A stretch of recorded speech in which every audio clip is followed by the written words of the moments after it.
نحمده ونصلي على رسوله الكريم اما بعد.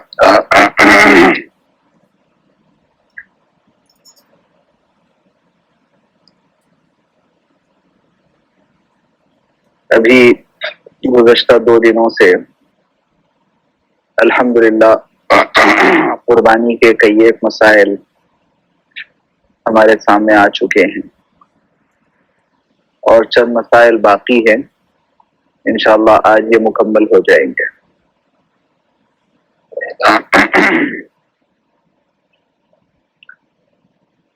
کل بات یہاں تک چلی تھی کہ وہ جانور جن کی قربانی جائز نہیں ہے، یعنی قربانی کے جانور میں کون سے عیوب ایسے ہیں کہ جن عیوب کے پائے جانے کی صورت میں قربانی کرنا اس جانور کی جائز نہیں رہتا۔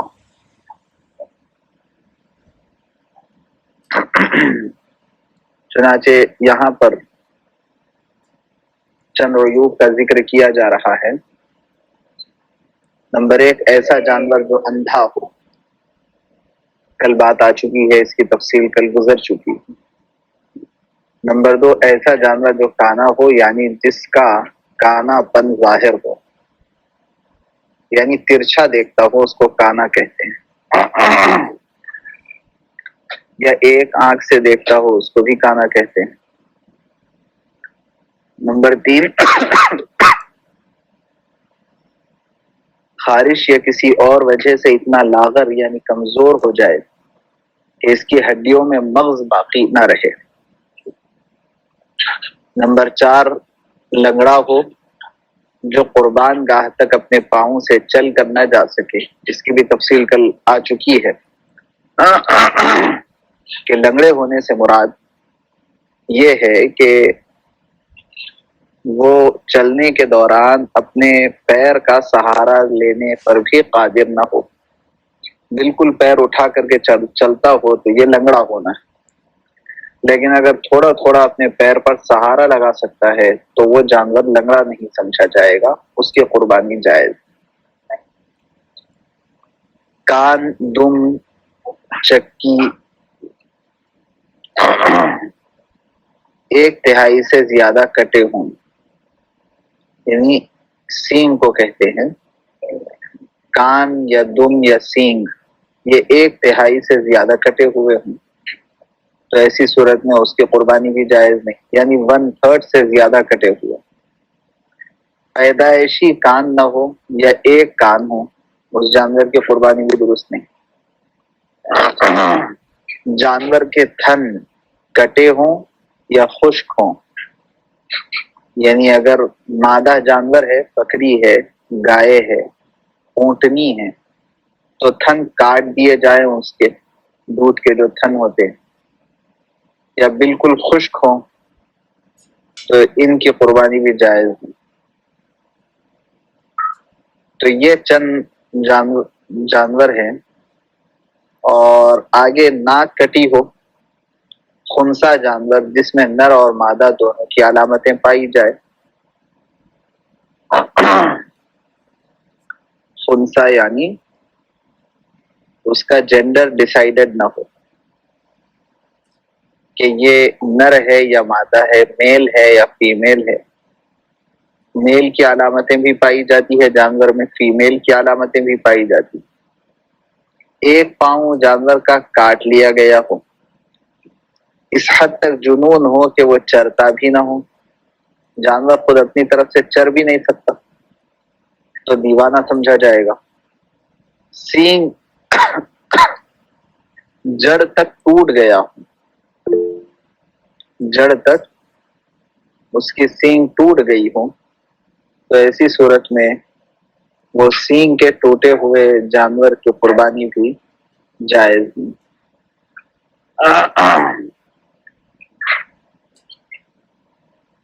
اب یہاں پر چند امیجز کے ذریعے سے آپ کو سمجھایا جا رہا ہے جانور اندھا ہونے کا مطلب کیا ہے، کانا ہونے کا مطلب کیا ہے، دیکھیے آپ، ٹھیک ہے، یہ امیج کے ذریعے سے سمجھایا جا رہا ہے۔ میری اسکرین شیئر ہو رہی نا؟ ذرا کوئی بتائیے. جی مفتی صاحب ہو رہی ہے. اب ایسے ہی جانور کے لنگڑے ہونے کا مطلب کیا ہے آپ کو امیج کے ذریعے سمجھایا جا رہا ہے. جانور بیٹھ جاتا ہو, چلنے پر قادر نہ ہو. ایسے ہی کان 1/3 سے زیادہ کٹا ہوا. تو اب یہاں راؤنڈ کر کے سمجھایا جا رہا ہے کہ کان کے 3 حصے اگر کیے جائیں تو اس میں سے ایک حصہ 1/3 کہلائے گا. اتنا کان اس کا کٹا ہوا ہو.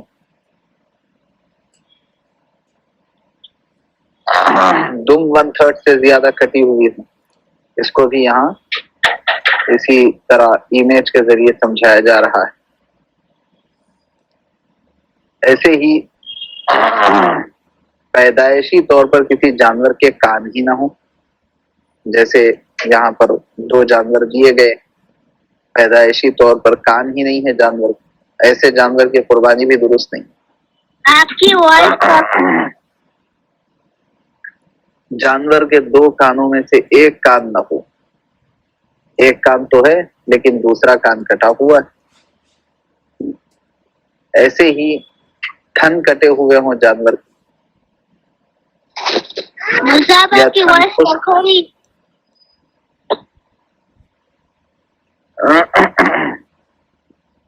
کیا میری آواز نہیں آ رہی صاحب؟ جی ساخوری آپ کی آواز کلیئر آ رہی, شاید ان کی طرف نیٹ ورک کا پرابلم ہوگا. ہاں تو وہ مائک بند کریے دوسروں کا. تھن کٹے ہوئے ہوں یا خشک ہوں, جیسے یہاں پر امیج دیا گیا ہے کہ تھن کٹے ہوئے ہونے کا کیا مطلب ہے.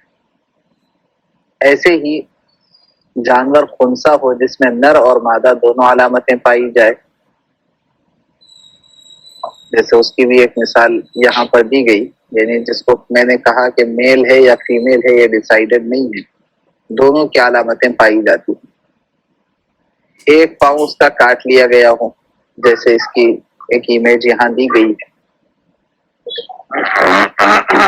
سینگ جڑ تک ٹوٹ گیا ہو, جیسے یہ 2-3 مثالیں یہاں پر آپ کو امیج کے ذریعے سمجھائی جا رہی ہے کہ سینگ ہے لیکن جڑ تک یہ سینگ کاٹ دیا گیا. ایسے جانور کی قربانی بھی درست نہیں ہے.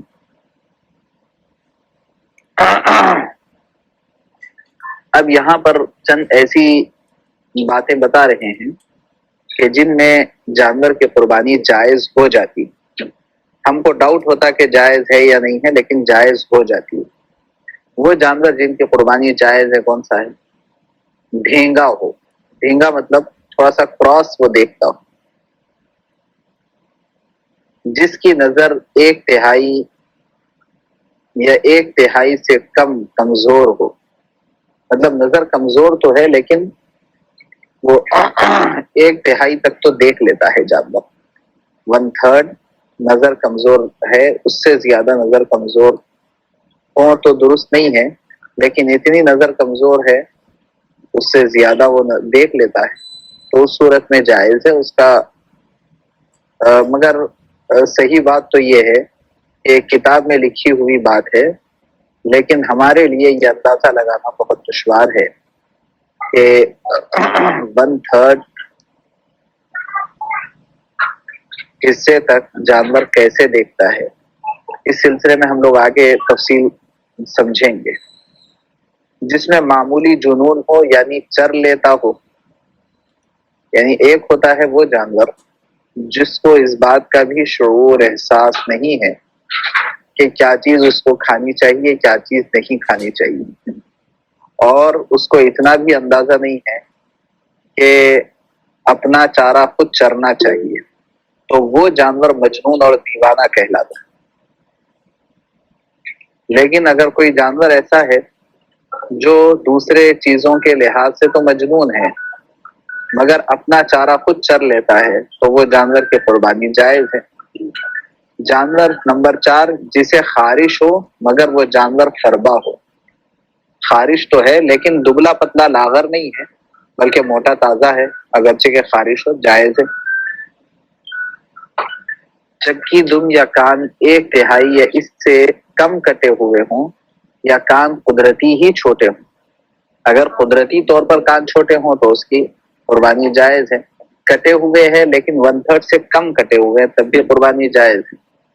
خصی ہو یعنی جس کے خصیے نکال لیے گئے ہوں، خصیتین جو ہوتے ہیں اس کو نکال لیا گیا ہو تو ایسی قربانی، ایسے جانور کی قربانی بھی جائز ہے. بلکہ خصی جانور کی قربانی تو افضل ہے. رسول اللہ صلی اللہ علیہ وسلم کو اس جانور کا گوشت زیادہ پسند تھا. بھیڑ دمبا جس کے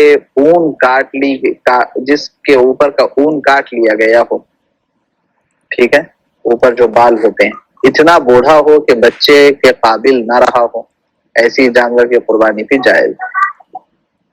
اور داغا ہوا ہو یعنی علامت لگانے کے لیے جانور کے اوپر، جیسے ہماری استری ہوتی ہے نا، استری کو اگر کہیں پر رکھ دیں گے تو نشان پڑ جائے گا، تکلیف ہوتی ہے، اس کو داغنا کہتے ہیں. کوئی گرم چیز چمڑے کے اوپر لگا کر کے داغا جاتا ہے، اس سے اگرچہ کہ جانور کو تکلیف ہوتی ہے لیکن نشان لگانے کے لیے لوگ ایسا کرتے ہیں. تو ایسا کرنا تو نہیں چاہیے، لیکن اگر کوئی جانور ایسا ہے جس کو داغا گیا ہے تو ایسے جانور کی قربانی درست ہو جاتی. گائے یا اونٹنی جس کا صرف ایک ہی تھن خشک ہو، بقیہ تھن درست ہے، ایک تھن خشک ہے، 4-5 میں سے 3 سے دودھ آتا ہے اور 1 سے دودھ نہیں آتا، جائز ہے ایسے جانور کی قربانی. لنگڑا جانور جو چلنے میں ٹوٹے ہوئے پاؤں سے مدد لیتا ہو، اس کی قربانی بھی جائز ہے. چھوٹی چکی والا دمبا، اس کا بھی مثال آگے آ رہی ہے، سمجھائیں گے آپ کو. ایسا جانور جس کا پیدائشی سینگ نہ ہو، جس کا سینگ جڑ سے کم ٹوٹا ہوا ہو، یعنی یہ دونوں بھی پیدائشی سینگ نہیں ہے تب بھی جائز ہے ایسے جانور کی قربانی. اور ایک جانور وہ ہے جس کا سینگ ٹوٹا ہوا ہے مگر جڑ سے ٹوٹا ہوا نہیں، اوپر سے تھوڑا سا سینگ ٹوٹا ہوا، تو ایسے جانور کی قربانی بھی جائز ہوتی ہے. دیکھیے اب یہاں بھی وہی مثالوں کے ذریعے سمجھا رہے ہیں. جانور کے بھینگے ہونے کا مطلب کیا ہے کہ وہ دیکھتا تو ہے لیکن ترچھا دیکھتا ہے. ایسے ہی وہ جانور جسے خارش ہو مگر وہ فربا ہو. دیکھیے یہاں پر مثال کے ذریعے سمجھایا گیا کہ اس کو خارش تو ہے لیکن موٹا تازہ جانور ہے، قربانی جائز ہے. چکی دم یا کان 1/3 سے کم کٹے ہوئے ہوں یا کان قدرتی چھوٹے ہوں. تو دیکھیے یہاں بھی دم وغیرہ کے ذریعے 1/3 سے کم اگر کٹی ہوئی ہو تو جائز ہے، کوئی حرج کی بات نہیں ہے. ایسے ہی کان 1/3 سے کم کٹا ہوا ہو، یہاں پر اس کو بھی مثال کے ذریعے سمجھایا جا رہا ہے کہ 9 انچ کا کان ہے لیکن 9 انچ میں سے یہ 3 انچ سے کم کٹا ہوا ہے تو جائز ہے ایسے قربانی. 3 انچ سے زیادہ ہو تو جائز نہیں ہوگی. خصی یعنی جس کے خصیے نکال لیے گئے ہوں، یہ دراصل عرب میں اس کا بہت سسٹم چلتا تھا، اور ابھی ہمارے یہاں بھی ہمارے بچپن میں ایسے بکرے ملتے تھے جس کے خصیتین نکال لیے جاتے ہیں. دراصل جب خصیتین نکال لیے جاتے ہیں تو ایسی صورت میں وہ جانور کسی سے جفتی کرنے کا قابل نہیں رہ جاتا، اور جب وہ جفتی نہیں کرتا تو اس کے نتیجے میں اس کا گوشت مزیدار ہوتا ہے. تو قربانی کے جانور کو پہلے ایسے کیا جاتا تھا، اب عام طور پر خصی جانور دستیاب نہیں رہتے مارکیٹ میں. بھیڑ دمبا جس کی اون کاٹ لی گئی ہو، ٹھیک ہے، ٹرمر سے اس کے اوپر کے جو بال ہوتے ہیں وہ بال نکال لیے گئے ہوں تب بھی جائز ہے ایسے جانور کی قربانی. یہ اون سے مختلف چیزیں بنتی ہے. ایسا جانور جسے داغا گیا ہو، جیسے یہاں اس کی مثال دی جا رہی ہے، اس کو امیج کے ذریعے سمجھایا جا رہا ہے کہ داغ دینے سے جو دھبا پڑتا ہے اس کے باوجود بھی، جو نشان لگ جاتا ہے اس کے باوجود بھی اس جانور کی قربانی جائز ہو جاتی. گائے یا اونٹنی جس کا صرف ایک تھن خشک ہو گیا، ٹھیک ہے، اس کی ایک مثال یہاں دی گئی ہے.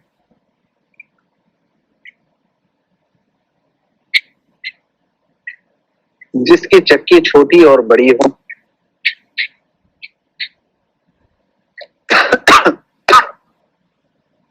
پچھلا جو حصہ ہوتا ہے جانور کا اس کو کہا جاتا ہے چکی. جس کے عام طور پہ یہ جو چکی کی بات آ رہی ہے، یہ ہمارے پاس انڈیا میں ایسے جانور بہت کم پائے جاتے ہیں. عرب میں عام طور پر اس طرح کے جانور پائے جاتے ہیں جس کو کا پچھلا حصہ بہت زیادہ چربی آمیز ہوتا ہے. چربی آمیز ان کا حصہ ہوتا ہے، بہت زیادہ چربی اس کے اندر ہوتی ہے. ہمارے یہاں ویسے چربی دار جانور بہت کم پائے جاتے ہیں. جس کے پیدائشی سینگ نہ ہو، اس کی ایک مثال یہاں دی گئی. جس کا سینگ جڑ سے کم ٹوٹا ہوا ہو تو ان صورتوں میں قربانی جائز ہے. جیسے یہاں پر ایک مثال سے سمجھایا گیا کہ سینگ تو ہے لیکن جڑ سے کم ٹوٹا ہوا ہے.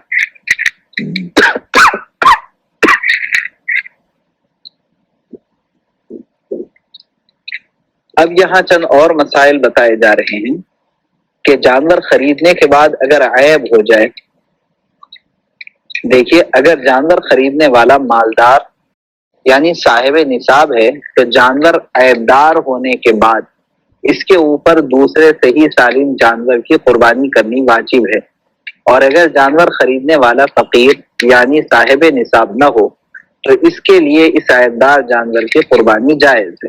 یہ مسئلہ پھر ایک بار آپ لوگ سنیے عام زبان میں کہ دیکھیے، اگر جانور ایسا ہے یعنی قربانی کرنے والا ایسا شخص ہے جس پر قربانی کرنا واجب ہے، تو اب وہ شخص قربانی کے لیے جانور لایا ہے. لانے کے بعد اس جانور میں کوئی عیب پیدا ہو گیا، ٹھیک ہے، تو اس شخص کے لیے ضروری ہے کہ کوئی دوسرا جانور خریدے اور خرید کر کے قربانی کرے. لیکن اگر کوئی شخص ایسا ہے جس پر قربانی واجب نہیں، اس نے جانور خرید کر کے لایا اور لانے کے بعد جانور عیبدار ہو گیا، تو اب لانے کے بعد اگر جانور عیبدار ہو جائے تو اس کے لیے یہ کوئی ضروری نہیں ہے کہ دوسرا جانور خرید کر کے لائے اور قربانی کرے، بلکہ یہ عیبدار جانور کو بھی وہ قربان کر سکتا ہے. وجہ کیا ہے کہ اس پر قربانی واجب ہی نہیں تھی. اس پر قربانی واجب ہی نہیں تھی. جس پر قربانی واجب ہے اس کے لیے یہ ضروری ہے کہ بے عیب جانور کو قربان کرے، اور جس پر واجب نہیں ہے اس کے لیے بھی افضل تو یہی تھا کہ وہ بے عیب جانور کو قربان کرے. لیکن اگر خدا نخواستہ لانے کے بعد جانور کے اندر عیب پیدا ہو گیا تو وہ عیبدار جانور کو بھی وہ قربان کر سکتا ہے. دوسرا مسئلہ یہاں بتایا جا رہا، اگر کسی کا حصہ 7ویں حصے سے کم ہو. یہ کب ہوگا؟ بڑا جانور ہو اور بڑے جانور میں 7 کے بجائے 8 شریک ہو جائیں، 8 لوگ شریک ہو جائیں، تو ایسی صورت میں کسی کی قربانی درست نہیں ہوگی. اگر شرکا میں سے کسی کا حصہ 7ویں حصے سے کم ہو تو کسی کی قربانی نہیں ہوگی. بڑے جانور میں بجائے 7 کے 8 لوگ شریک ہو گئے تو ہر ایک کا حصہ کم کم ہو گیا، تو اس صورت میں کسی کی قربانی درست نہیں ہوگی. اس لیے میکسیمم 7 حصے ہو سکتے ہیں. ہاں، 7 سے کم ہو تو جائز، یعنی بڑے جانور میں بجائے 7 کے 5 حصے بک کیے جائیں، 6 حصے بک کیے جائیں، 3 حصے بک کیے جائیں، یا بڑا جانور صرف ایک آدمی اپنے نام سے ذبح کر لے، یہ سب جائز. لیکن 7 سے بڑھ جانا اور 8 کر دینا یہ بالکل بھی جائز نہیں. ایسے ہی شرکا میں سے کسی کی نیت گوشت کھانے کی ہے. دیکھیے، یہ بہت نازک مسئلہ ہے، بہت نازک مسئلہ ہے. اس کو بار بار آپ سنیں اور اچھی طرح سمجھیں کہ اگر شرکا میں جو قربانی دینے والے لوگ ہیں، ایک بڑے جانور میں 7 آدمی حصے دار ہیں. اب یہ جو 7 آدمی حصے دار ہیں وہ 7 کے 7 کی نیت قربانی کرنے کی ہو. اگر کوئی ایک شخص یہ سوچ رہا ہے کہ میرے اوپر تو قربانی واجب نہیں ہے، قربانی کرنا میرے کو مقصود بھی نہیں ہے، لیکن اگر ہم یہ حصہ ایک لے لیں گے تو اچھا خاصا گوشت گھر کو آ جائے گا، تو گوشت کھانے کی نیت سے اگر کوئی شخص شریک ہو رہا ہو تو ایسی صورت میں ساتوں کی قربانی خراب ہو جائے گی. ٹھیک ہے. اس کو سمجھنے کا ایک آسان سا طریقہ یہ ہے کہ ہمارے پاس تو اس کا رواج کم ہے. باہر ممالک میں عام طور پہ گوشت کی دکانیں آسانی کے ساتھ نہیں رہتی، تو لوگ کیا کرتے ہیں، سیدھے جا کر کے ایک بکرا کٹوا کر کے لا کے فریزر میں رکھ دیتے. ڈائریکٹ جاتے سلاٹر ہاؤس جاتے اور جا کے بکرا کٹواتے اور اس کا گوشت وغیرہ پورا بنا کے گھر میں لا کے فریزر میں رکھ دیتے. اب آپ بتائیے کہ یہ جو سلاٹر ہاؤس جا کے عام دنوں میں آپ بکرا کٹوا رہے ہیں، کیوں کٹوا رہے ہیں؟ کسی کا عقیقہ ہے، کوئی صدقہ ہے، کیا وجہ ہے؟ کیا قربانی ہے؟ کچھ بھی وجہ نہیں. کیوں کٹا رہے ہیں؟ گوشت ہونا تھا اس لیے جانور کٹا لیے. تو اس کو کہتے ہیں گوشت کھانے کی نیت. اگر ایسی ہی سوچ قربانی کے جانور کے ساتھ ہو جائے کہ گھر میں 7 لوگوں میں سے 6 لوگ تو یہ سوچ رہے ہیں کہ بھائی میرے کو قربانی کرنا ہے، اور ایک نے یہ سوچا کہ اپن بھی ایک حصہ لے لیں گے، حصہ لے لیے تو ذرا اچھا خاصا گوشت آ جاتا، 1 ہفتے تک فرصت ہو جاتی. تو یہ ہے گوشت کھانے کی نیت کرنا. اگر کوئی ایک شخص بھی شرکا میں گوشت کی نیت کر رہا ہے تو قربانی پورے 7 کی طرف سے قربانی نہیں ہوتی. اس لیے ہمیں اس بات کا خیال رکھنا چاہیے کہ قربانی میں ثواب کی نیت کرنا ہے، گوشت کھانے کی نیت نہیں کرنا. ہاں، آپ جب ثواب کی نیت سے قربانی کریں گے تو گوشت ملے گا ہی ملے گا، لیکن نیت کا مطلب کیا، پرپس کیا ہے آپ کے قربانی کرنے کا، کس وجہ سے کر رہے ہیں. تو مقصود گوشت کھانا نہیں بلکہ مقصود ثواب حاصل کرنا ہے، عبادت مقصود ہے. قربانی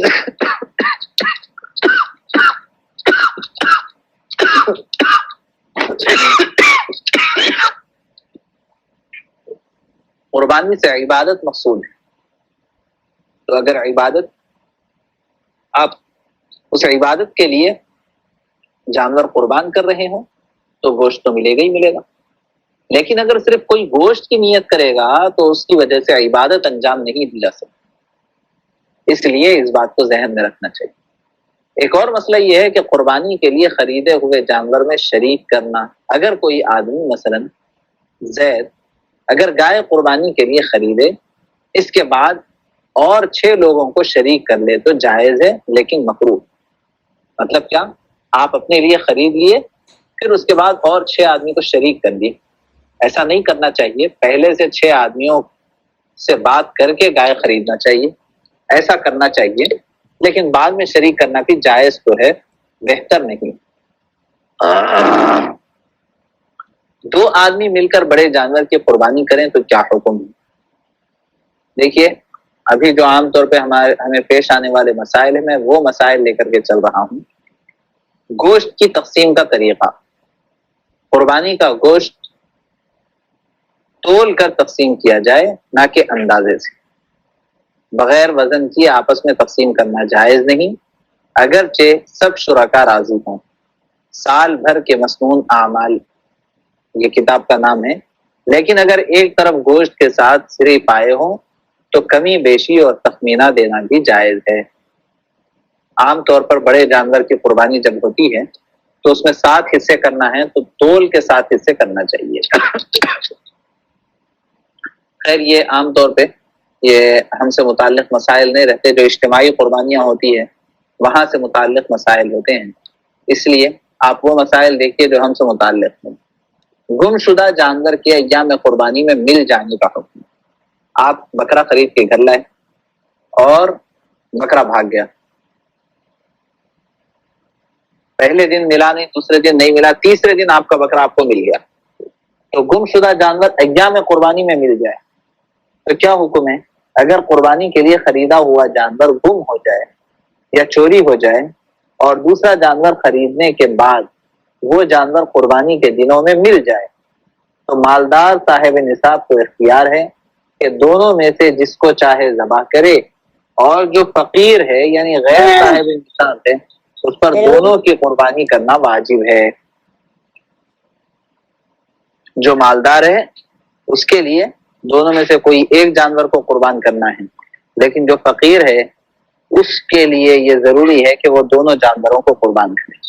دیکھیے یہاں ایک بات آپ سمجھیے، یہ مسئلہ دیکھنے میں تھوڑا سا عجیب محسوس ہوتا ہے، لیکن اس کے پیچھے کا جو ریزن ہے وہ اگر آپ سمجھیں گے تو آپ کو مسئلہ سمجھ میں آ جائے گا. جو آدمی ایسا ہے جو صاحب نصاب ہے اس پر قربانی واجب ہو رہی ہے اس کے مالدار ہونے کی وجہ سے. ٹھیک ہے، جو آدمی صاحب نصاب نہیں ہے لیکن وہ قربانی کا جانور خرید چکا ہے تو اس پر قربانی واجب ہو رہی ہے قربانی کا جانور خرید لینے کی وجہ سے. ٹھیک ہے، اس مسئلے کو سمجھنے کے لیے ایک اور دوسرا مسئلہ آپ سمجھیں کہ فرض نماز، اگر کوئی شخص عاقل ہو بالغ ہو تو وقت ہونے کے بعد نماز فرض ہو جاتی ہے. ٹھیک ہے، عاقل بالغ شخص کے اوپر وقت ہو گیا، وقت شروع ہو گیا تو نماز فرض ہو جاتی. ٹھیک، لیکن اگر کوئی شخص نفل نماز پڑھ رہا ہے تو نفل نماز کا مسئلہ یہ ہے کہ جب آپ نماز شروع کر چکے ہوں، رکعت باندھ چکے ہوں تو شروع کرنے کی وجہ سے آپ پر نماز فرض ہوئی. نفل نماز تو نفل تھی، فرض نہیں تھی، لیکن نفل نماز جب شروع کر دیں گے تو جس نے نماز شروع کیا تو اس پر نماز فرض ہو جائے گی، نفل نماز کی ادائیگی واجب ہو جائے گی. پھر سمجھیے، اگر کسی شخص نے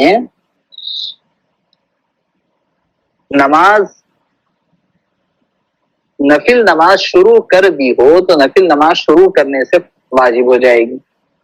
لہذا شروع کر کے اگر آپ توڑ دیں گے نفل نماز تو اس نفل نماز کی قضا کرنا ضروری ہو جائے گا. یہ ہے شروع کرنے سے نفل نماز واجب ہو جائے گی، اس کا مطلب. پھر سنیے، اگر کوئی شخص نفل نماز جو اس کے اوپر ضروری نہیں ہے پڑھنا لیکن نفل نماز وہ شروع کر چکا ہے تو شروع کر دینے سے نماز کو پورا کرنا ضروری ہو جاتا ہے، واجب ہو جاتا ہے. لہذا اگر نفل نماز شروع کرنے والا نماز شروع کر کے توڑ دیا تو چونکہ شروع کرنے سے نفل نماز واجب ہو چکی تھی لہذا آپ توڑ دیا تو اس کا لوٹانا واجب رہے گا. لیکن اگر آپ فرض نماز شروع کر کے توڑ دیں تو کیا ہوگا؟ فرض نماز تو پہلے سے ہی واجب تھی، لہذا آپ توڑے تو بھی وہ پھر دوبارہ پڑھنا ہی پڑے گا. شروع کرنے کی وجہ سے یہ فرض نماز واجب ہوئی ایسی بات نہیں ہے. ایسے ہی ایک شخص صاحب نصاب ہے اور اس پر قربانی کرنا واجب ہے تو یہ شخص جس پر قربانی کرنا واجب ہے، مالدار ہے، وہ قربانی کے لیے جانور خرید کر کے لایا. اب آپ بتائیں کہ یہ صاحب نصاب ہونے کی وجہ سے اس پر قربانی واجب ہوئی ہے یا قربانی کا جانور خرید لینے کی وجہ سے قربانی واجب ہوئی ہے؟ صاحب نصاب ہونے کی وجہ سے اس پر قربانی واجب ہوئی ہے. لہذا اگر قربانی کا جانور گم ہو گیا تو دوسرا جانور لا کے قربانی کرے. کیوں؟ اس لیے کہ صاحب نصاب ہے. قربانی کا ایک جانور گم ہو گیا تو دوسرا جانور لا کے قربانی کرے. اب وہ دوسرا جانور خرید کے لا چکا تھا، اب پہلا جانور مل گیا تو چاہے تو وہ پہلا جانور قربان کرے چاہے تو دوسرا جانور قربان کرے، اختیار ہے. لیکن جس شخص کے اوپر قربانی واجب نہیں تھی تو اس نے قربانی کے لیے جانور خرید لیا تو قربانی اب واجب ہو گئی. جیسے نفل نماز شروع کرنے سے واجب ہو جاتی ہے، ایسے ہی نفل جس کے اوپر قربانی واجب نہیں ہے، نفلی قربانی جانور خریدنے سے واجب ہو جاتی ہے. اب اگر یہ جانور بھاگ گیا، گم ہو گیا، تو اس کے لیے مسئلہ کیا ہے؟ جانور گم ہو گیا تو دوسرا جانور خرید کے قربان کرنا ضروری تھا نہیں. کیوں؟ اس لیے کہ وہ صاحب نصاب تو ہے نہیں، نفلی قربانی تھی. اب جانور گم ہو گیا، تو جانور گم ہو گیا تو دوسرا جانور خرید کے قربانی کرنا تو ضروری تھا نہیں، لیکن اس نے پھر دوسرا جانور بھی خرید لیا. تو کیا ہوا؟ دوسرا جانور خریدنے سے دوبارہ قربانی واجب ہو گئی. ٹھیک، پہلا جانور گم ہو گیا، اس لیے یہ نفلی قربانی کرنے والا شخص دوسرا جانور خرید لیا، تو دوسرا جانور خریدنے سے دوبارہ اس پر قربانی واجب ہو گئی. اب ہوا یہ کہ پہلا جانور بھی مل گیا، تو اب پہلے جانور کی قربانی کرنا بھی واجب، دوسرے جانور کی قربانی کرنا بھی واجب، کیونکہ یہ دونوں جانور قربانی کی نیت سے خریدے گئے ہیں اور اس شخص کے اوپر قربانی واجب نہیں تھی، نفلی تھی، تو جانور کے خریدنے کی وجہ سے قربانی اب واجب ہو گئی. اس کے برخلاف اگر کوئی شخص ایسا ہے جس پر قربانی واجب ہے اور اس نے جانور خریدا قربانی کے لیے، تو جانور کے خریدنے سے قربانی واجب نہیں ہوگی بلکہ قربانی پہلے سے ہی واجب تھی. لہذا اگر جانور گم بھی ہو جائے تب بھی دوسرا جانور خرید کے قربانی کرنا پڑے گا، اور اگر دوسرا جانور خریدنے کے بعد پہلا جانور مل جائے تو اختیار ہے، چاہے تو پہلا جانور قربان کرے چاہے تو دوسرا جانور قربان کرے. لیکن اگر کوئی شخص، اچھی طرح سنیں، لیکن اگر کوئی شخص صاحب نصاب نہیں ہے، یعنی غریب ہے، جس پر قربانی واجب نہیں تھی، نفلی قربانی وہ اپنی طرف سے کرنا چاہتا تھا، تو یہ شخص جب قربانی کی نیت سے جانور خرید لے تو جانور خریدنے کی وجہ سے اب اس کے اوپر قربانی کرنا واجب ہوا ہے، جیسے نفل نماز شروع کرنے سے واجب ہو جاتی ہے. لہذا اب اگر یہ جانور گم ہو جائے تو اس کے اوپر سے قربانی ثابت ہو گئی تھی، قربانی ثابت ہو گئی تھی. اب اس نے دوبارہ دوسرا جانور خرید کر کے قربانی کرنا چاہا، اب دوسرا جانور لایا خرید کر کے، پہلا جانور بھی مل گیا ہے، تو پہلا جانور قربانی کی نیت سے خریدا تھا، اس وجہ سے وہ پہلے جانور کی قربانی بھی ضروری، دوسرا جانور بھی قربانی کی نیت سے خریدا، اس وجہ سے دوسرے جانور کی قربانی بھی ضروری تھی. سمجھ آیا یہ مسئلہ؟ جی.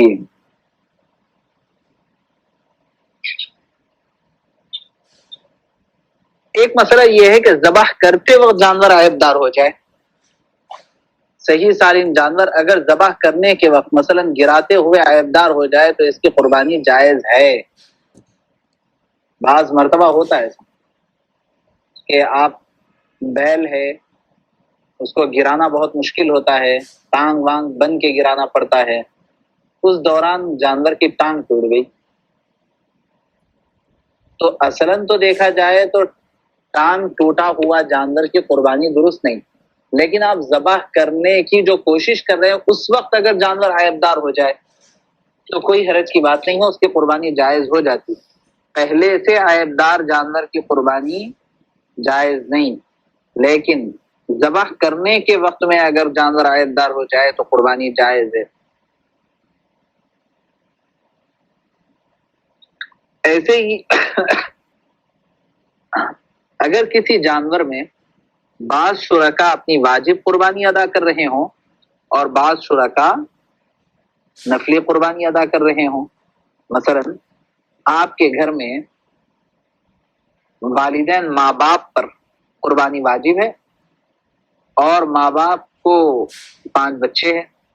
ماں باپ نے یہ سوچا کہ بھئی اگر ایک بڑے جانور لے لیں گے تو ماں باپ کی طرف سے بھی قربانی ہو جائے گی اور 5 بچوں کے نام سے بھی ہو جائے گی، تو بچوں کے اوپر قربانی واجب نہیں، بچوں کی طرف سے نفلی قربانی اور ماں باپ کی طرف سے واجب قربانی.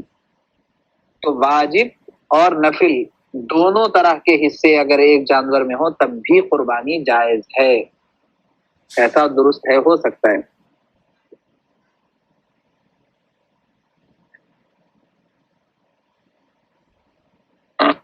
ابھی آگے جو مسئلہ آ رہا ہے وہ عام طور پہ ہمارے پاس پیش نہیں آتا.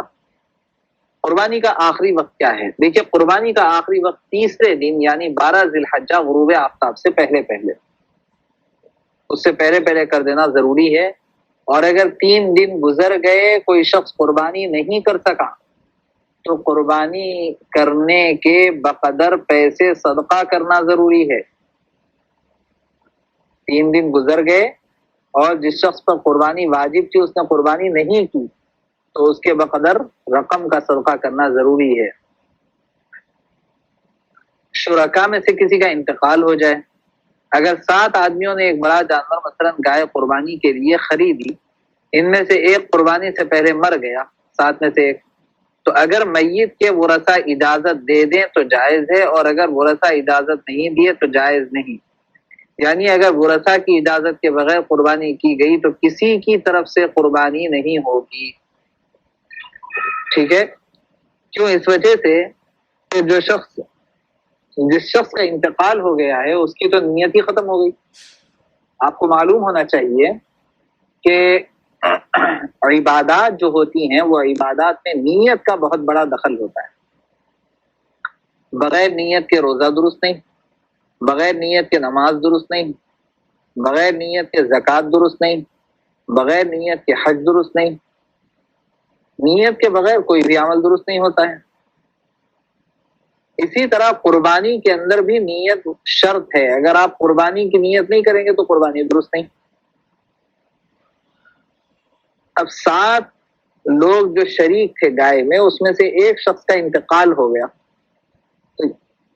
اگرچہ کہ وہ ایک شخص قربانی کی نیت سے تو حصہ بک کرایا ہوگا، لیکن قربانی کا دن آنے سے پہلے پہلے وہ ایسا ہو گیا کہ اب وہ نیت ہی نہیں کر سکتا. یعنی انتقال ہی ہو گیا اس کا، تو کیسے نیت کرے گا؟ تو ایسی صورت میں جب کہ 7 میں سے ایک شخص کا انتقال ہو جائے اور ورثہ اس کے قربانی کی اجازت نہ دیں تو کسی کی قربانی درست نہیں ہوگی. 10 ذی الحجہ کو اگر نماز نہ ہو سکی تو 11-12 کو نماز سے قبل قربانی کرنا، یہ بھی عام طور پر ہمارے پاس پیش آنے والا مسئلہ نہیں ہے. قربانی کی جگہ کا اعتبار یا قربانی کرنے والے کی جگہ کا اعتبار، یہ بہت اہم مسئلہ ہے. دیکھیے، اس مسئلے سے پہلے میری بات سمجھ لیجئے، میں اس کے بعد پڑھ کے سناؤں گا. ہمارے یہاں عام طور پر باہر سے جو لوگ باہر سعودی عربیہ میں ہیں یا کینیڈا، امریکہ، آسٹریلیا وغیرہ میں ہیں، تو وہ لوگ کیا کرتے ہیں، اپنے قربانی کے پیسے یہاں پر بھیج دیتے ہیں، اور یہاں قربانی کے پیسے بھیج کے ہم کو بولتے ہیں کہ آپ ہماری طرف سے بھی قربانی کروا دیجیے. لیکن بہت سی مرتبہ ایام کا فرق ہوتا ہے. سعودیہ میں 10 ذی الحجہ ایک دن پہلے ہے، پیر کے دن وہاں پر عید ہے، اور انڈیا میں منگل کو عید ہے. ٹھیک ہے؟ بعض مرتبہ اس کا الٹا ہوتا ہے، بعض ممالک کے اعتبار سے الٹا ہو جاتا ہے. پیر کے دن انڈیا میں عید ہے اور منگل کے دن جو ہے کینیڈا میں عید ہے. اب کینیڈا والے اپنی قربانی کے پیسے بھیجے انڈیا کو، تو کینیڈا والے جس کی طرف سے ہمارے کو قربانی کرنا ہے ان کے پاس منگل کو عید ہے اور انڈیا میں پیر کو عید ہے. ہم نے کینیڈا والوں کی قربانی چونکہ انڈیا میں ہو رہی ہے، اس لیے ان کی عید شروع ہونے سے پہلے ہم یہاں پر ایک دن پہلے ان کی قربانی کا بکرا ذبح کر دیا. کیونکہ انڈیا میں عید ہے پیر کو اور کینیڈا میں عید ہے منگل کو، تو کینیڈا والوں کی عید شروع ہی نہیں ہوئی یہاں پر ان کا بکرا کٹ گیا. ایسا ہوتا ہے بہت سی مرتبہ. اگر ایسا ہو جائے تو قربانی درست نہیں ہوگی. قربانی کے لیے ضروری ہے کہ جس کی طرف سے قربانی دی جا رہی ہے ان کے پاس بھی عید رہنا, اور جہاں پر قربانی دی جا رہی ہے وہاں بھی عید رہنا چاہیے. ٹھیک ہے, یہ بہت اہم مسئلہ ہے, اس کو ہمیشہ ذہن میں رکھنا چاہیے, خاص طور سے ان گھرانوں میں جہاں باہر ممالک سے قربانی کے لیے پیسے آتے ہیں. دیکھیے, قربانی میں اس جگہ کا اعتبار ہے جہاں جانور ذبح کیا جائے گا, قربانی کرنے والے کی رہائش گاہ کا اعتبار نہیں. لہذا اگر قربانی دیہات یعنی جہاں نماز عید واجب نہیں تو دیہات میں ہو, اور قربانی کرنے والا شہر میں جہاں عید کی نماز واجب ہے ہو, تو طلوع فجر یعنی صبح صادق سے قربانی صحیح اور درست ہے. اور اگر قربانی کرنے والا دیہات میں اور قربانی شہر میں ہو تو نماز عید کے بعد قربانی کی جائے گی. میں جو مسئلہ سمجھایا ہوں وہ ایک الگ مسئلہ ہے, یہ ایک الگ مسئلہ ہے. دیہات میں, چونکہ دیہات میں رہنے والے لوگوں کے لیے, گاؤں میں رہنے والے لوگوں کے لیے عید کی نماز واجب نہیں ہے. شہر میں رہنے والے لوگوں کے لیے عید کی نماز واجب, دیہاتیوں کے لیے عید کی نماز واجب نہیں. لہذا جو دیہاتوں میں گاؤں میں رہتے ہیں ان کو فجر کی نماز کے بعد بھی قربانی کر دینا جائز. اب اگر آپ نے اپنی قربانی کرنے کے لیے اپنے کسی دیہات میں رہنے والے رشتہ دار کو کہا کہ میرا جانور بھی آپ اپنے پاس ذبح کر لیں, تو چونکہ وہ دیہات میں رہتے ہیں اس لیے شہر میں آپ کے پاس ابھی نماز نہیں ہوئی, لیکن دیہات میں اسی وقت میں جب کہ ابھی نماز نہیں ہوئی فجر کے بعد آپ کا جانور ذبح ہو گیا تو جائز ہے. یعنی قربانی کرنے میں جانور جہاں پر ہو, ذبح جہاں کیا جا رہا ہو وہاں کے وقت کا اعتبار ہوتا ہے. ٹھیک ہے, مسئلہ تو یہ ہے. لیکن آگے شاید وہ مسئلہ بھی آ رہا ہے جو ابھی میں نے بتایا ہے, لیکن وہ مسئلہ آئے یا نہ آئے آپ لوگ ذہن میں رکھیے. اگر دوسرے ممالک سے قربانی کے پیسے آپ کے پاس آ رہے ہیں تو افضل یہ ہے کہ ایسے دن کا انتخاب کریں کہ جس دن میں جس کے نام سے قربانی کی جا رہی ہے ان کے پاس بھی عید ہونا, جہاں قربانی کی جا رہی ہے وہاں بھی عید ہونا چاہیے. ایسے دن کا انتخاب کریں. لہذا پہلے دن قربانی کرنے کی صورت میں امریکہ اور کینیڈا والوں کے پاس ابھی عید شروع نہیں ہوئی ہے تو آپ امریکہ کینیڈا والوں کے نام کی قربانی دوسرے دن کریں, تو دوسرے دن آپ کے پاس بھی عید رہے گی, ان کے پاس بھی عید رہے گی. آپ کے پاس عید کا دوسرا دن رہے گا, ان کے پاس عید کا پہلا دن رہے گا. افضل یہی ہے کہ دونوں جگہ عید رہیں, ایسا لحاظ کرنا چاہیے. ٹھیک ہے, لیکن اگر جہاں پر جانور ذبح کیا جا رہا ہے وہاں کی عید کا اعتبار کر لیا جائے تب بھی درست ہو جائے گا, لیکن بہتر نہیں ہے یہ.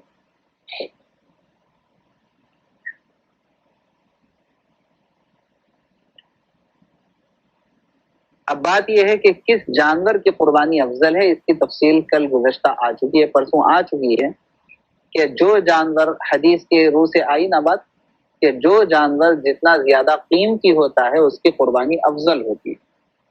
لہذا بڑے جانور میں اگرچہ کہ وہ بڑا ہوتا ہے لیکن اس کا حصہ کم قیمت کا ہوتا ہے, اس کے مقابلے میں چھوٹا جانور اگرچہ کہ دیکھنے میں چھوٹا ہے لیکن قیمت اس کی زیادہ ہے. تو جس کی قیمت زیادہ ہوتی ہے, جو قیمتی ہوتا ہے, اس کی قربانی افضل ہوتی ہے.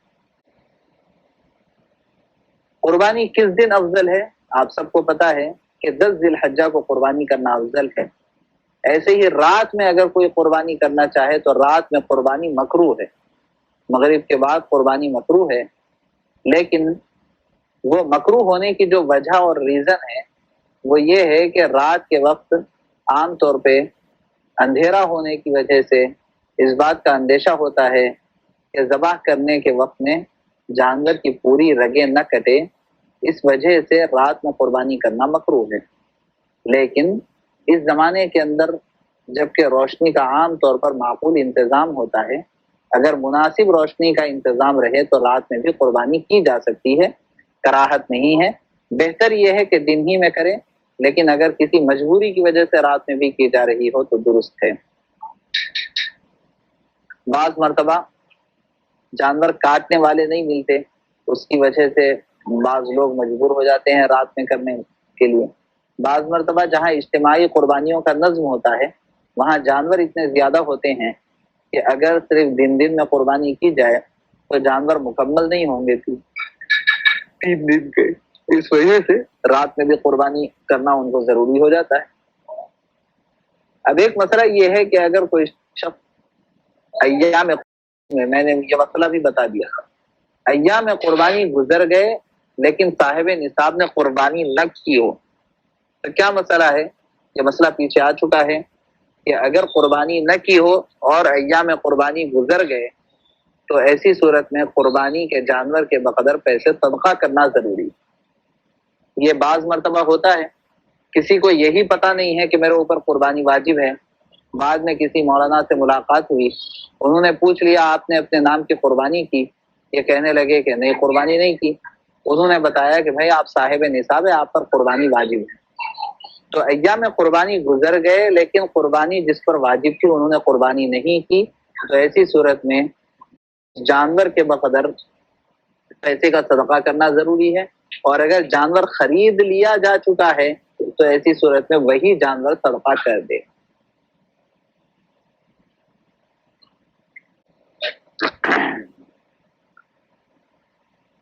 اب جانور کو ذبح کرنے کا جو مسئلہ ہے اس میں اس بات کو ذہن میں رکھنا چاہیے کہ جو چھری چلانے والا ہے وہ بسم اللہ ضرور پڑھے، اس کو تو بسم اللہ پڑھنا واجب ہے، لیکن فقہا نے یہ بات لکھی ہے کہ جو چھری چلانے والے کی مدد کر رہا ہے، جو جانور کو لٹا رہا ہے اور اس کو پکڑ رہا ہے، اس شخص کو بھی بسم اللہ پڑھنا چاہیے۔ افضل یہ ہے کہ ذبح کرنے والے کے ساتھ جو اس کی مدد کرنے والا شخص ہے اس کو بھی بسم اللہ پڑھنا چاہیے، یہ افضل ہے۔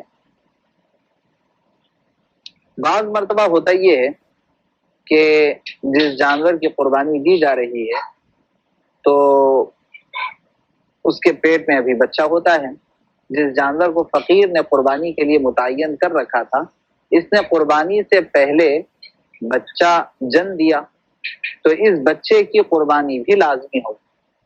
پھر سنیے، جس جانور کو فقیر نے قربانی کے لیے متعین کر رکھا تھا اس نے قربانی سے پہلے بچہ جن دیا تو اس بچے کی قربانی بھی لازمی ہوگی، اور اس بچے کا گوشت صدقہ کرنا لازم ہے، خود استعمال کرنا جائز نہیں۔ اور اگر مالدار نے جس جانور کو تعین کیا تھا، اس جانور نے یعنی مالدار نے جو جانور قربانی کے لیے خریدا تھا، اگر اس جانور نے قربانی سے قبل بچہ جن دیا تو اس بچے کی قربانی مالدار پر لازم نہیں۔ یہ بھی وہی قربانی کے چند کریٹیکل مسائل میں سے ایک مسئلہ ہے۔ یہ میں نے اس کا ریزن آپ کو تھوڑی دیر پہلے سمجھایا تھا، مالدار اور فقیر کے پیچھے کیا ریزن ہے، کیا سسٹم ہے، کیوں قربانی کس پر واجب ہوتی ہے، وہ میں نے بھی سمجھایا، جس میں میں نے یہ بات عرض کی تھی کہ اگر کوئی آدمی ایسا ہے جس پر قربانی واجب نہیں تھی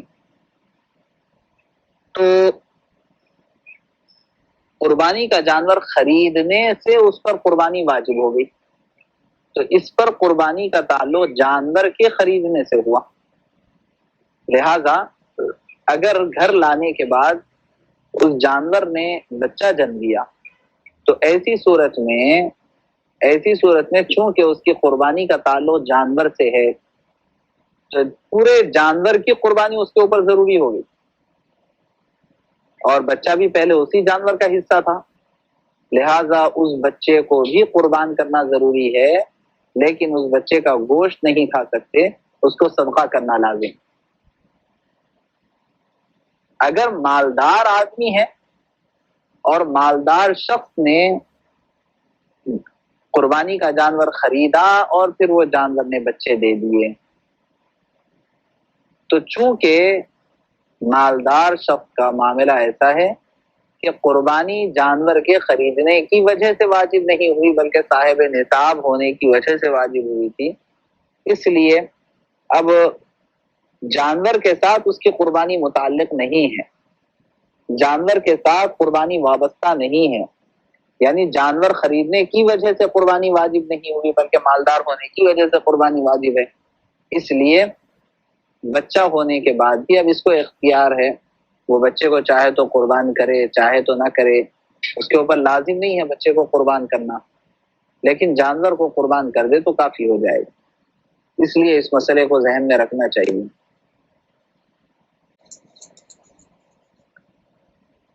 ہاں، مالدار شخص اگر بچے کو قربان کر دیا ہے تو اس کا گوشت کھا سکتا ہے، لیکن اگر کوئی شخص غریب ہے تو اس کے لیے اس جانور کا تو کے بچے کو قربان کرنا بھی لازم ہے اور اس کا گوشت صدقہ کرنا بھی لازم ہے۔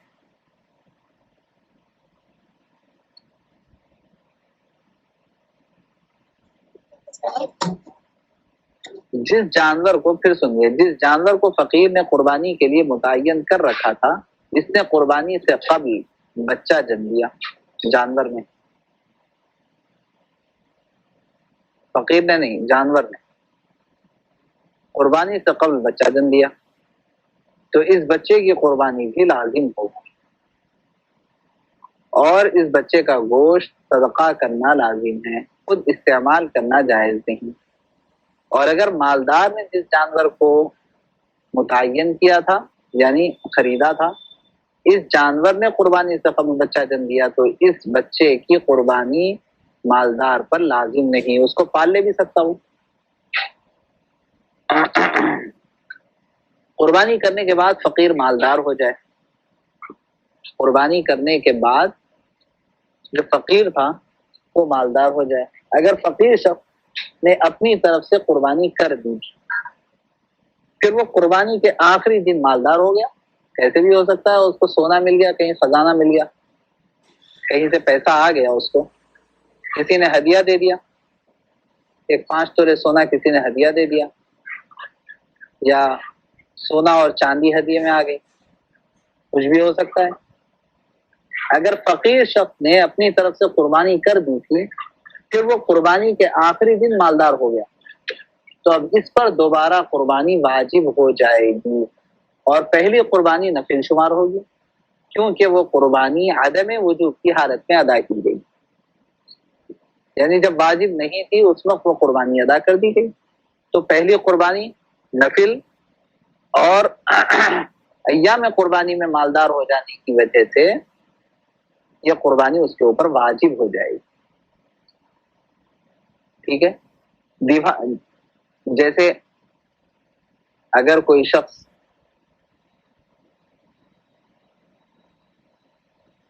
مسافر ہے تو مسافر پہ قربانی واجب نہیں، مسافر پہ قربانی واجب نہیں، ایام قربانی میں وہ واپس گھر آ جائے، مقیم ہو جائے تو اس پر قربانی واجب ہو جائے گی۔ یعنی 10 ذی الحجہ کو عید کے دن تو وہ سفر پہ تھا لیکن 11 کو گھر آ گیا، یا 10-11 کو سفر پہ تھا 12 کو گھر آ گیا، تو مسافر ہونے کی وجہ سے 10-11 کو تو قربانی واجب نہیں تھی، 12 کو گھر آ گیا مقیم ہو گیا تو قربانی واجب ہوگی۔ ایسے ہی ایک شخص 10 ذی الحجہ کو مالدار نہیں تھا لیکن 11 ذی الحجہ کو اس کے پاس پیسہ آ گیا، تو اب 11 کو پیسہ آ جانے کی وجہ سے وہ مالدار ہو گیا، تو اب اگرچہ کہ 10 کو اس نے اپنی طرف سے نفلی قربانی ادا کر دی ہو تب بھی 11 کو اس کو پھر واجب قربانی ادا کرنا پڑے گا کیونکہ اب 11 کو اس پر قربانی واجب ہوئی۔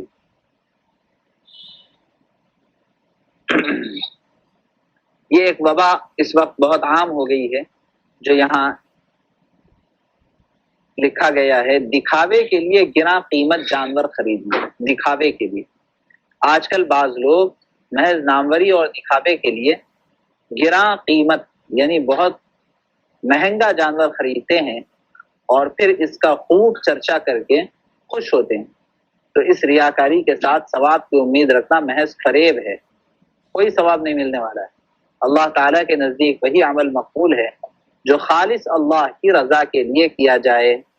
ریاکاری کا جانور کتنا ہی قیمتی ہو، اللہ کی نظر میں اس کی کوئی قیمت نہیں، ٹھیک ہے۔ اس لیے دکھاوے کے لیے بڑے بڑے جانور خریدنا یہ درست نہیں ہے۔ ہاں، بڑا جانور قربان کرنا افضل ہے، قیمتی جانور قربان کرنا افضل ہے۔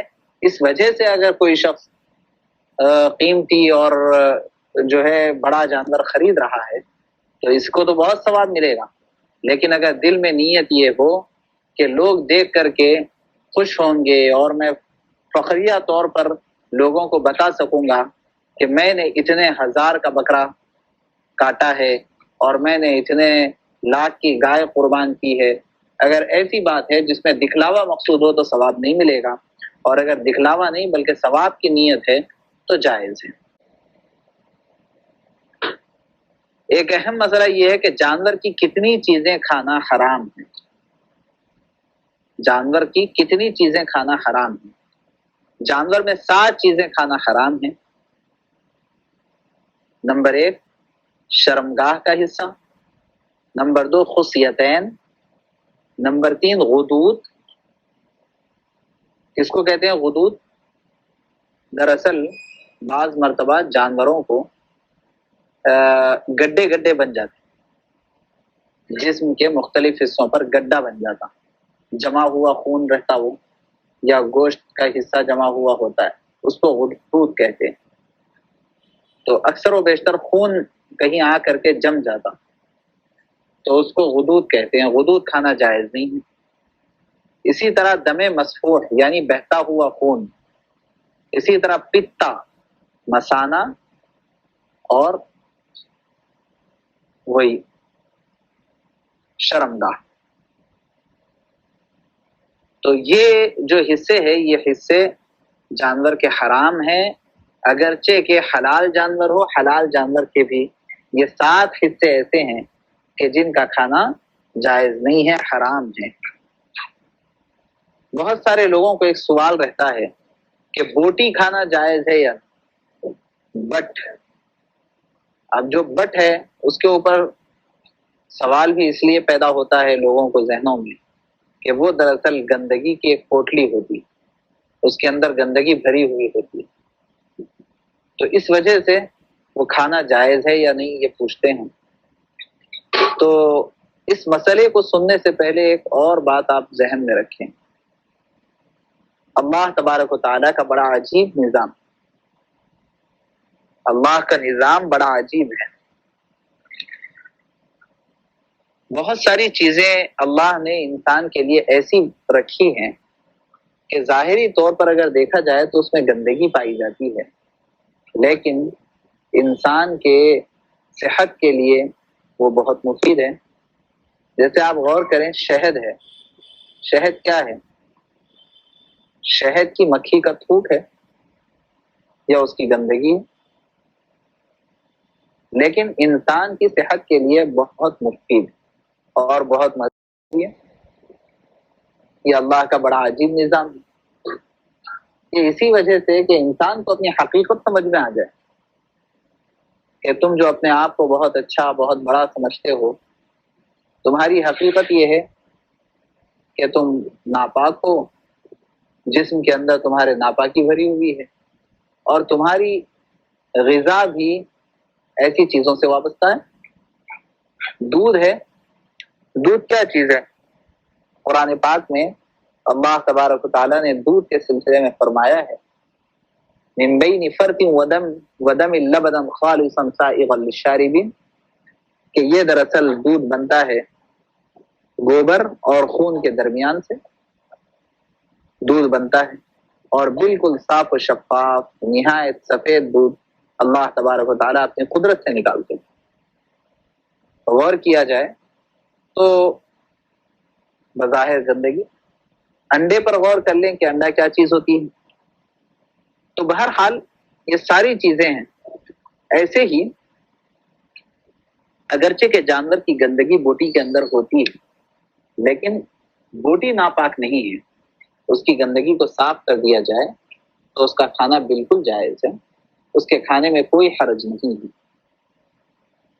اور اللہ نے اس کے اندر مزہ بھی بہت رکھا ہے. تو بہرحال یہ 7 چیزیں جو بیان کی گئی یہ 7 چیزیں حرام ہیں. بوٹی ہے, انتڑی ہے, یہ کھانا ناجائز نہیں ہے, جائز ہے. اس کو بالکل بلا تکلف کھا سکتے ہیں بشرطے کہ ذرا صاف ستھرا کر لیا جائے. صفائی کرنے کے اندر بخل نہ کریں تو بالکل اطمینان کے ساتھ کھا سکتے ہیں. لیکن بعض لوگوں کا خیال یہ ہے کہ اگر اس کو بہت زیادہ صاف کر دیے تو پھر مزہ ہی کیا باقی رہے گا. اگر ایسا خیال ہے تو یہ خیال خام ہے. ہمارے یہاں کے ایک تیلگو دیشم کے ایک لیڈر تھے لال جان پاشا. تو انہیں بہت زیادہ حیدرآباد کے ایک ہوٹل کا چاکنا انہیں بہت پسند تھا. چاکنا ایک سالن کا نام ہے جو بوٹی سے بنایا جاتا ہے. انہیں بہت پسند تھا. تو جب کبھی وہ حیدرآباد آتے امام سے وہاں جا کے چاکنا کھاتے اور سنا کہ بہت سارے لوگ بہت مزے سے کھاتے ہیں اور چاٹ کر کے ختم کرتے. تو کسی موقع پر انہوں نے وہ دکاندار سے پوچھا کہ صاحب ذرا یہ بتائیں کہ دوسری جگہ ایسا مزہ نہیں آتا جیسا مزہ آپ کے پاس ہے, آخر کیا راز ہے اس کے پیچھے. تو وہ کہنے لگے کہ صاحب بات یہ ہے کہ دوسرے لوگ بہت زیادہ صاف کر دیتے اور میں حساب کتاب سے صاف کرتا ہوں. تو کہیں مزہ آتا ہے اور کہیں مزہ نہیں آتا, اس کے پیچھے یہی راز ہے.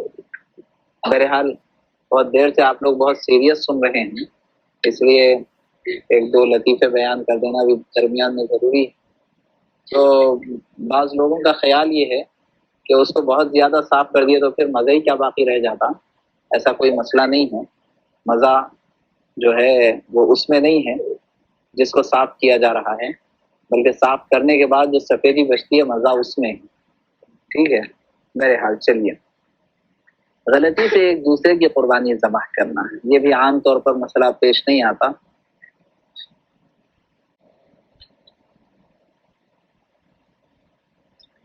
جانور کے کسی چیز کا بطور اجرت قصاب کو دے دینا یہ عام طور پر ہمارے پاس بہت پایا جاتا ہے کہ جب قصاب سے بات کرتے ہیں تو مثال کے طور پر کہہ رہا ہے کہ صاحب میں 600 روپے لوں گا. تو آپ کہتے ہیں کہ نہیں پھر 500 لے لوں اور اس کے ساتھ میں انتڑیاں بھی تم کو دے دوں گا اور جو ہے یہ چمڑا بھی تم کو دے دوں گا, 500 لے لوں. تو ہوا کیا, آپ جو قربانی کے جانور کا کوئی حصہ آپ بیچ رہے ہیں, اس کا مطلب یہ ہوا کہ آپ قربانی کے جانور کے کچھ حصے آپ بیچ رہے ہیں. دیکھیے قربانی کے جانور کے کسی چیز کو قصاب کو بطور اجرت دینا جائز نہیں ہے, ویسے ہی دے سکتے ہیں. یعنی آپ فری میں اگر ان کو دے دینا چاہیں تو دے سکتے ہیں. مطلب کیا, آپ بات پوری کر لیجئے کہ وہ 600 کہہ رہا ہے 800 کہہ رہا ہے, آپ جتنی چکانا ہے چکا لیجئے, بات کر لیجئے. اور بات کر کے کام ختم ہونے کے بعد اگر کچھ آپ اس کو بطور ہدیہ دینا چاہتے ہیں, جیسے گوشت تقسیم کرتے ہیں, ایسے اگر کوئی چمڑا بھی کسی کو دینا چاہیں اور اگر کوئی انتڑیاں کسی کو دینا چاہیں جائز ہے, دے سکتے ہیں. لیکن اجرت کے طور پر دینا جائز نہیں ہے. کیوں؟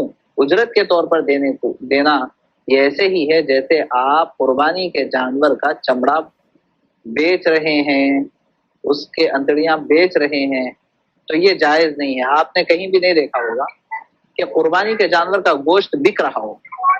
وجہ کیا ہے, اگر آپ بیچنا چاہتے ہیں گوشت تو بھئی جائز نہیں ہے. یہ آپ اس کو صدقہ کر دے سکتے ہیں, آپ اس کو ہدیہ دے سکتے ہیں, آپ خود کھا سکتے ہیں, لیکن بیچ نہیں سکتے. ایسے ہی قربانی کے جانور کے کچھ اشیاء کو بطور اجرت دینا اسی لیے جائز نہیں ہے کہ گویا کہ آپ اس کو فروخت کر رہے ہیں. ایسے ہی ایک بات اور ذہن میں رکھیں، قربانی کے جانور سے فائدہ اٹھانا جائز نہیں۔ قربانی کے جانور پر سوار ہونا، اس قربانی کے جانور کو اجرت پر دینا، یعنی بیل ہے تو بیل کو جو ہے اجرت پر دے رہے ہیں، بار برداری کے لیے، کچھ چیز لانے لے جانے کے لیے، اس کا دودھ پینا اور اس سے اور کوئی نفع اٹھانا، اون وغیرہ، یہ کچھ بھی کرنا جائز نہیں ہے، سب مکروہ ہے۔ اس کے اوپر میں بعض مرتبہ عرض کیا کرتا ہوں کہ جو جانور اپنے آپ کو اللہ کے نام پر قربان کرنے کے لیے تیار ہو گیا، اس جانور کی اہمیت اتنی بڑھ گئی کہ پوری امت مسلمہ کو پابند کر دیا گیا، ایک پروٹوکول بنا دیا گیا کہ اب اس جانور کا اکرام کرنا، احترام کرنا ضروری ہے، آپ کو اس جانور کو ریسپیکٹ دینا ہے۔ یہ شرعی طور پر ایک پروٹوکول ڈیسائیڈ کر دیا گیا۔ جو جانور قربانی کا ہوتا ہے اس جانور کے لیے پروٹوکول یہ ہے کہ اس جانور کا احترام کرنا ہے، اس کی عزت کرنا ہے، اس کو مارنا بھی جائز نہیں ہے، اس کو پیٹنا جائز نہیں ہے، گلے میں رسی ڈال کر کے ایسے کھینچنا کہ اس کو تکلیف ہو یہ بھی جائز نہیں ہے، اس پر سوار ہونا جائز نہیں ہے، اس جانور کا دودھ استعمال کرنا جائز نہیں ہے۔ وجہ کیا ہے کہ یہ ساری کی ساری چیزیں احترام کے اندر کمی پیدا کرتی ہیں، اور قربانی کے جانور کا احترام کرنا پوری امت مسلمہ پر ضروری ہے۔ اس پر ایک نقطہ بعض مرتبہ میں عرض کیا کرتا ہوں کہ اس سے ہم سب کو اور امت مسلمہ کو ایک بہت بہترین میسیج دیا جا رہا ہے۔ یہ ایک پریکٹیکل میسیج ہے۔ وہ میسیج یہ ہے کہ ایک ادنا سا جانور جب اپنے آپ کو اللہ کے نام پر قربان کرنے کے لیے تیار ہو گیا تو اللہ نے پوری دنیا کے انسانوں کو پابند کر دیا کہ تم اس جانور کو ریسپیکٹ دو۔ لہذا اے ایمان والو، جب تم بھی اپنے آپ کو اللہ کے لیے، اللہ کے دین کے لیے قربان کرنے کے لیے تیار ہو جاؤ کہ میری جان اللہ کی دی ہوئی ہے اور وہ اللہ ہی کے حوالے، جب تم بھی اپنے آپ کو دین کے لیے فارغ کر دو اور دین کے لیے قربان ہونے کے لیے تیار ہو جاؤ تو اس کے بعد اللہ تبارک و تعالی سارے عالم کو تمہاری ریسپیکٹ کرنے کے لیے پروٹوکول بنا دے گا۔ تمہاری عزت اور احترام کرنے کے لیے اللہ تبارک و تعالی سارے عالم کو حوالے کر دیں گے۔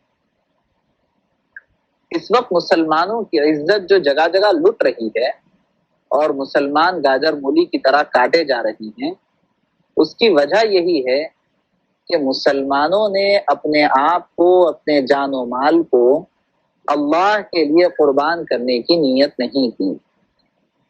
اگر مسلمان اپنے جان و مال کو اللہ کے لیے قربان کرنے کی نیت کر لیتے صرف، تو اس نیت کی برکت سے سارے عالم کے لوگوں کو اللہ تبارک و تعالی مسلمانوں کی عزت کرنے پر مجبور کر دیتے۔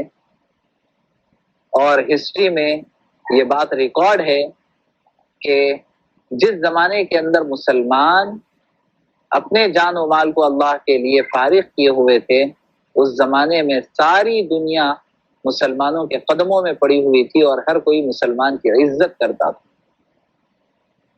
اس لیے ہمیں یہ بات ذہن میں رکھنا چاہیے کہ جانور سے فائدہ اٹھانا اس لیے جائز نہیں ہے کہ یہ جانور وہ ہے جس نے اپنے آپ کو اللہ کے لیے قربان کرنے کی نیت کر لی۔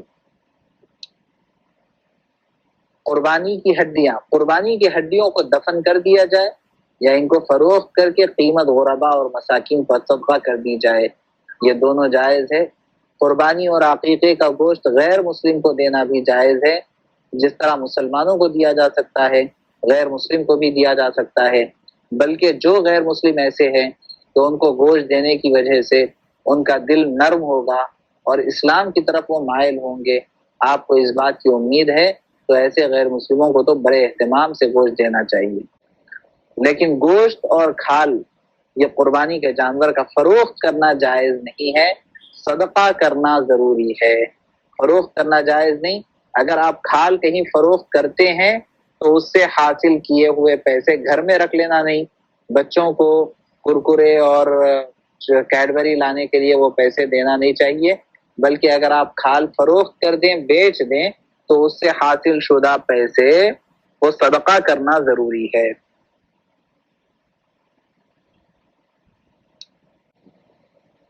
قربانی کا طریقہ کیا ہے؟ آپ سب کو پتا ہے، یہ دعا ہے قربانی کی، انی وجہت وجہی للذی فطر السماوات والارض حنیفا وما انا من المشرکین، کہ قربانی کا جانور بائیں پہلو پر قبلے کی طرف لیٹا کر اپنا داہنا پیر اس کے شانے پر رکھے، یعنی اس کے پیٹ پر رکھے، یعنی پیٹ مطلب اس کے بازو کا جو حصہ ہوتا ہے اس پر رکھے، اور یہ دعا پڑھے، انی وجہت وجہی للذی فطر السماوات والارض حنیفا وما انا من المشرکین ان صلاتی ونسکی ومحیای ومماتی للہ رب العالمین لا شریک لہ وبذلک امرت وانا اول المسلمین اللہم منک ولک۔ پھر بسم اللہ اللہ اکبر کہہ کر ذبح کرے، اور ذبح کے بعد یہ دعا پڑھے، اللہم تقبل منی کما تقبلت من حبیبک محمد وخلیلک ابراہیم علیہ الصلاۃ والسلام۔ یہاں پر یہ بات ذہن میں رکھیے، یہ دعا پڑھ کر کے قربانی کرنا یہ زیادہ افضل ہے، لیکن اگر کوئی شخص دعا پڑھنا نہ جانتا ہو، یا اسے یاد نہ ہو، یا اسے دعا نہ ملی ہو، تو وہ بغیر دعا پڑھے کہ صرف بسم اللہ اللہ اکبر یہ کہہ کر کے ذبح کر دے، اور ذبح کرنے کے بعد جن کی طرف سے یہ ذبح ہوا ہے ان کا نام لے لے، تب بھی اس کے لیے یہ کافی ہو جائے گا، اگر پوری دعا نہ پڑھے تب بھی جائز ہے۔